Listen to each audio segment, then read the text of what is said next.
Monsieur le député de Johnson. Merci. Alors, je cède la parole.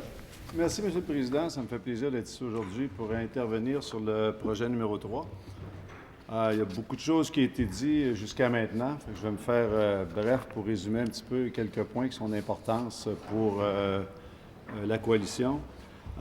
Quand on parle d'importance d'agir et d'urgence d'agir, c'est sûr que le choc de 2008 a fait en sorte qu'on s'est ramassé qu'un peu un hécatombe dans les fonds de retraite. Puis là, on s'est aperçu que dans le fond, il y a beaucoup de fonds de retraite, là, que comment c'était capitalisé, tout ça, là, ça ne tenait pas la route. Fait que ça nous a démontré là, qu'il y avait un problème, mais il n'y aurait pas eu le choc de 2008. Peut-être qu'il y a quelques scientifiques ou quelques experts qui auraient parlé de problèmes potentiels, mais c'est encore plus tard que ça aurait pu arriver.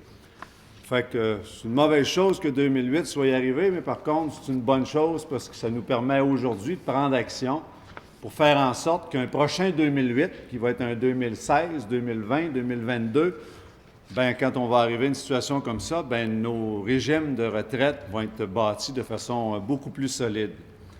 Alors, puis au-delà de la guerre de chiffres, parce que ce matin, j'entendais le député de Mercier qui mentionnait une certaine firme d'actuaires qui remettait en cause certains chiffres par rapport au déficit actuariel des fonds de retraite. On a d'autres présentations qui ont été faites durant la commission parlementaire qui mentionnaient d'autres chiffres, mais à la base, il y a un consensus, c'est que ce soit 2 milliards, que ce soit 4 milliards, 3,7 milliards, c'est qu'il y a un problème de déficit actuariel. C'est entendu que moins ce problème-là est aigu, bien peut-être moins c'est douloureux de le régler. Mais il reste une chose, c'est qu'il faut faire en sorte que des problèmes de déficit actuariel dans le futur, s'il y en a ou s'il y en arrivait, bien, il faut avoir des mécanismes qui sont connus puis qui sont applicables pour les résorber. Puis l'objectif dans tout ça, bien, c'est de mettre le contribuable à l'abri des intempéries dans le domaine des fonds de pension municipaux. Parce qu'il faut bien se comprendre, ça a déjà été dit moult fois, c'est une minorité de gens qui bénéficient de ces régimes-là, puis c'est très correct que ça fasse partie des conditions de travail et tout ça. Par contre, quand ça va pas bien, bien, ce qu'on a vu, bien, c'est que c'est tout le monde qui passe à la caisse. On a juste à penser à Montréal. Les dernières années, à la Ville de Montréal, c'est des centaines et des centaines de millions qui ont été pompés juste pour aller aider à résorber un tout petit peu le déficit actuariel des caisses de retraite. Bien, ça, pour le contribuable, c'est inacceptable. Okay? Alors, il est important de prendre action aujourd'hui pour mettre le contribuable à l'abri, si on veut, de ces fluctuations là, dans les problèmes que les fonds de pension peuvent rencontrer.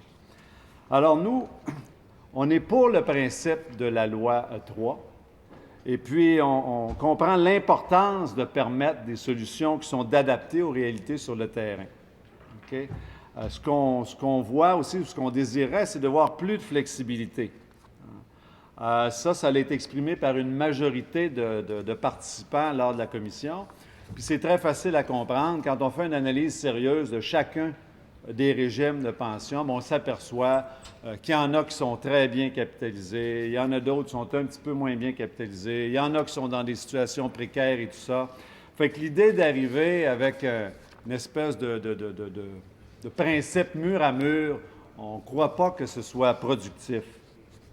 Puis une chose importante aussi, ce qu'on verrait quand on parle de flexibilité, c'est qu'au lieu d'avoir des cibles précises qu'on retrouverait dans le projet de loi, ce qu'on verrait plutôt, ce serait des balises qui permettraient, Monsieur le Président, aux partis qui négocient, justement, de négocier à l'intérieur d'un certain cadre.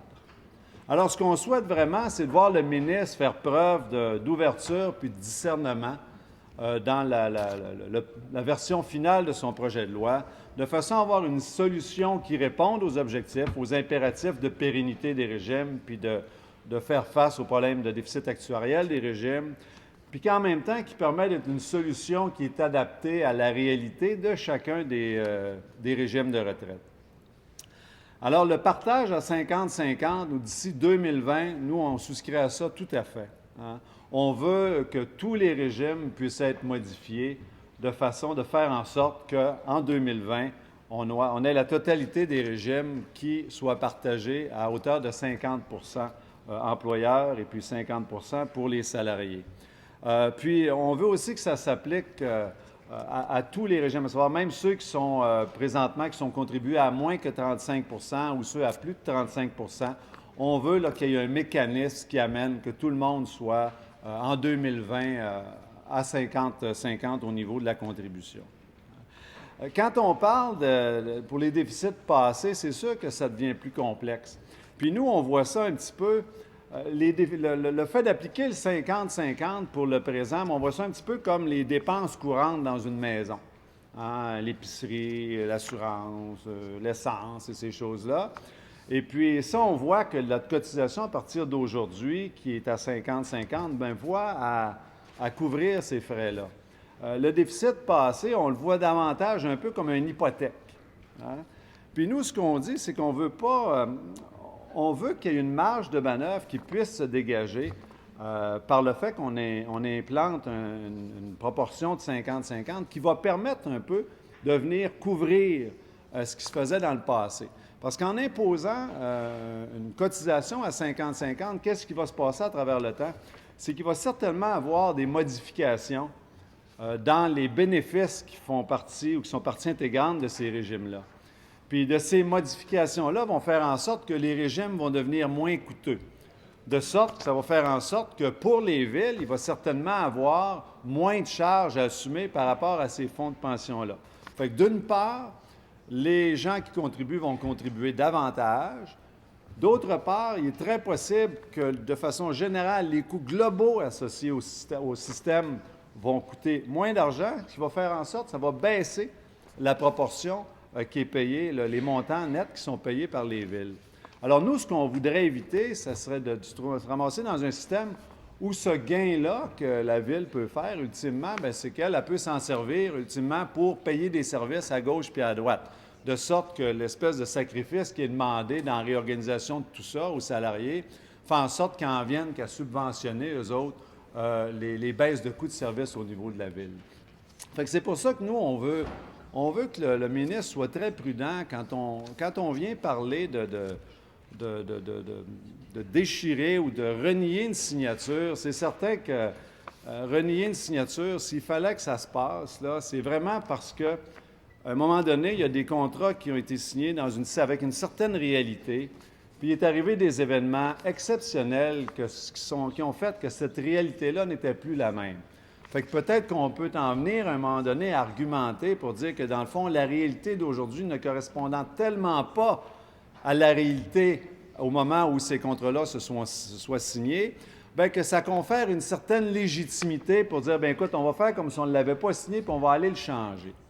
Bien, nous, ce qu'on dit, c'est qu'avant d'arriver là, je veux dire, s'il fallait arriver là, c'est parce qu'on a fait la démonstration, qu'on a exploré les scénarios qu'on avait explorés, et puis qu'en bout de ligne, c'est la seule façon de venir à bout des déficits qui sont problématiques. Puis encore là, on ne parlerait probablement pas de l'ensemble des situations, on parlerait de quelques situations ponctuelles. Fait que nous, on inviterait le ministre là, à faire en sorte que de renier une signature, s'il est pour vraiment embarquer l'Assemblée nationale là-dedans, c'est qu'en bout de ligne, ils ont vraiment, là, au meilleur de leur capacité et de leur talent, là, exploré toutes les avenues qu'il y avait à explorer. Une autre chose aussi, le règlement des différends. Pour nous, c'est très important qu'en bout de ligne, quand on arrive aux fins du processus de négociation, bien qu'ultimement, là, si les gens ne s'entendent pas, ce qu'on a dit, c'est la municipalité, c'est l'organisme municipal qui prendrait responsabilité de la décision. Hein, ce matin, je pense que c'est le député de Chapelot ou l'autre côté qui mentionnait que ça ne tient pas la route d'être juge et partie, tout ça. Bien, on a un exemple flagrant de ce qui est en train de se passer aujourd'hui, c'est qu'il y a une négociation présentement entre le gouvernement et puis la Fédération des médecins pour venir à une entente. Puis là, ce qu'on a entendu aujourd'hui, c'est écoutez, si on ne s'entend pas, là, on va vous faire une loi spéciale. Bien ça, je veux dire, c'est une situation où le gouvernement décide d'être juge et partie. Alors nous, on pense que ça peut certainement se faire au niveau municipal d'être juge et partie, d'autant plus qu'au fil des années, ce qu'on entend à gauche et à droite de la part des municipalités, c'est qu'ils veulent davantage d'autonomie. Alors c'est certain que nous, à la coalition, on est en faveur que les villes aient davantage d'autonomie, mais avec l'autonomie, il y a une autre chose qui vient qui s'appelle de l'imputabilité. C'est certain, quand c'est un arbitre, il s'en vient, il est payé à l'heure, il regarde le dossier, il analyse tout ça, il fait ses recommandations, ultimement, il rend sa sentence arbitrale. Après ça, il s'en retourne, soupe avec sa femme, il se couche le soir, il recommence, il y a un autre dossier. Puis lui, dans le fond, il n'est pas imputable. Je veux dire, il y a un résultat qui est là, puis les gens vont vivre avec, puis lui, il est déjà rendu dans un autre dossier. Alors nous, quand on parle de faire en sorte qu'ultimement, ça s'arrête aux municipalités, bien, les municipalités, eux autres, là, ils ont une obligation de négocier en vertu du projet de loi. Puis si, en bout de ligne, là, ils ne sont pas capables de s'entendre, bien, c'est eux autres qui vont avoir à décider du résultat final.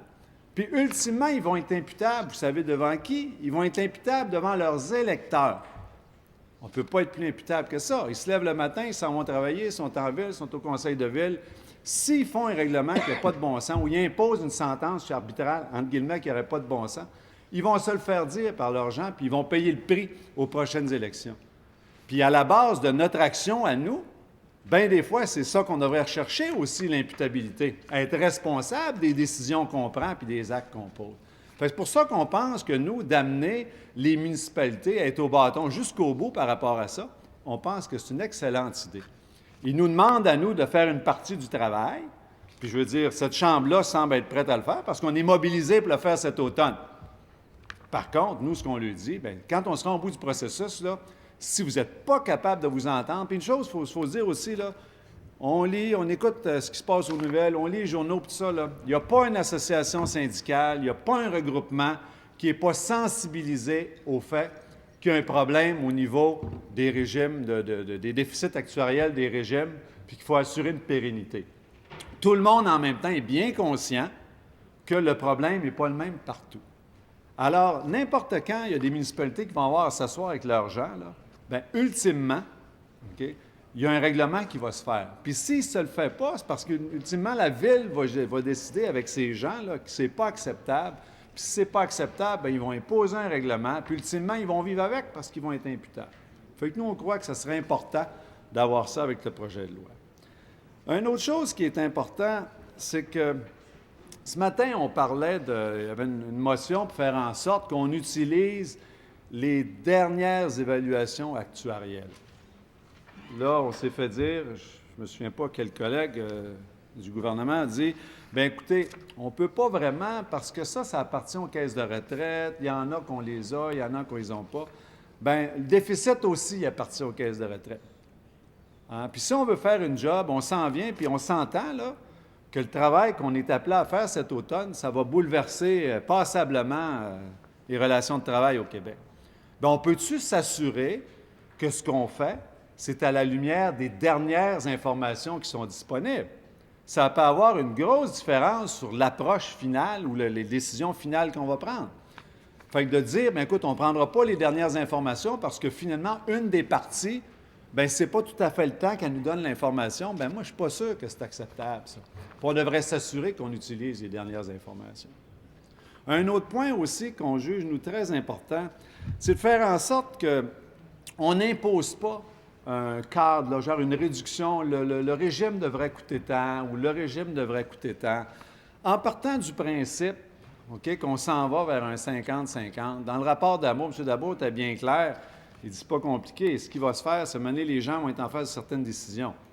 Hein, et on va être obligé, bien, on veut-tu, combien d'avantages on veut en mettre pour protéger ce qui est là, ou sinon on va en mettre un petit peu moins, puis on va dégraisser un petit peu notre régime, ou on va amoindrir un peu les avantages de notre régime.